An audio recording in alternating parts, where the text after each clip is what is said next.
পাঠিয়েছেন, সংসদে পাঠিয়েছেন।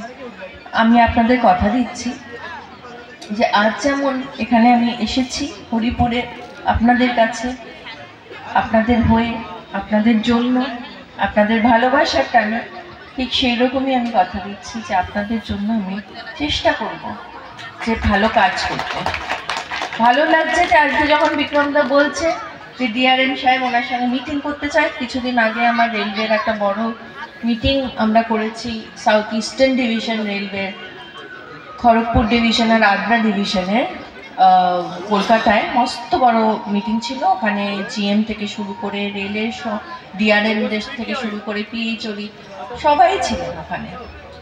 তো ওখানে আমি আমার লোকসভা কেন্দ্র, আমার মেদিনীপুর লোকসভা কেন্দ্র রেলের যে কাজগুলো দরকার সেগুলো আমি বলেছি। তার মধ্যে দাঁতনের যে একটা রেল ওভারব্রিজ, এই যে একটা লেভেল ক্রসিং আছে আপনারা সবাই জানেন, যেখানে আমাকে বলা হয়েছিল আপনাদের সকলের তরফ থেকে যে একটা আন্ডারপাস, কিন্তু ওনারাই বললেন যে ম্যাডাম ওটা অনেক লো এরিয়া, ওখানে আন্ডারপাস করলে জল জমতে পারে বর্ষাকালে, তো তার থেকে ভালো যে আমরা ওখানে ওভারব্রিজ করে দেবো। তাই বললাম ওটা আরও ভালো, যদি আন্ডারপাসের বদলে রেলের ওভারব্রিজ হয় তাহলে আরও ভালো।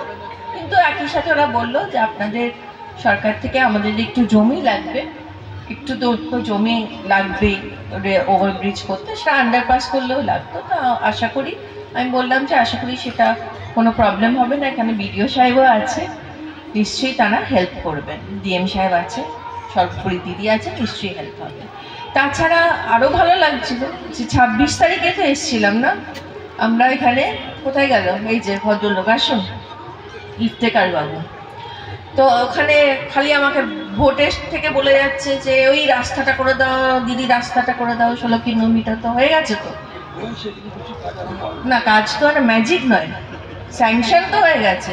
যেটা যেটা হচ্ছিল না সেটা 6 দিনের মাথায় তো চিফ সেক্রেটারি আর চিফ মিনিস্টার মিলে করে দিয়েছে, তো সেটা বলো।